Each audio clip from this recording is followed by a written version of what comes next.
Now for 17c, they want us to solve in the interval of minus 180 to 180 using the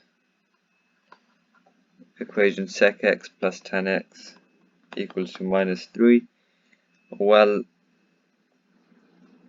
we have found out that sec x equals to minus 5 over 3 and equals to minus 5 over 3, and tan x equals to minus 4 over 3. We can convert this into cos by doing 1 over cos x equals to minus 5 over 3, and that should give us cos x equals to minus 3 over 5. So these are our two equations. Now one thing we can do to shorten our work is look at the class diagram. As this equation relates to both cos and tan, we need to find an answer which satisfies both. So it can't be, oh, find the angles for this and then find the angles for that and write them all together. No, we can only use the quadrant which satisfies both of them. So in this, the quadrant which is satisfied is going to be this one and this one. That's because it's cos and it's negative, therefore it can only lie in these two. Cos is positive in the C and A section. For this,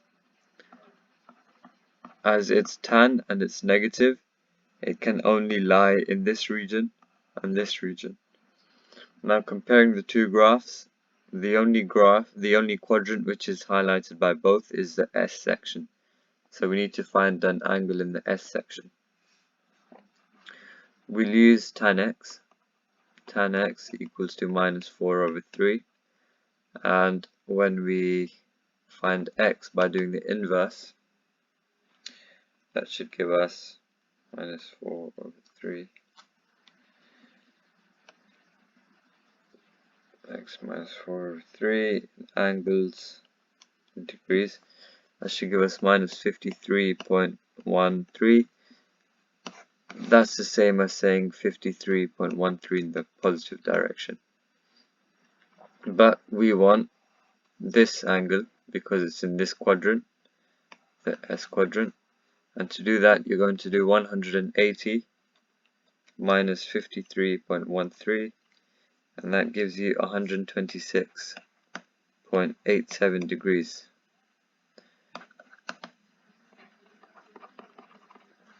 And that is your final answer, which satisfies this equation, because we used both of these and used which quadrant is used for both, and that is what we got to.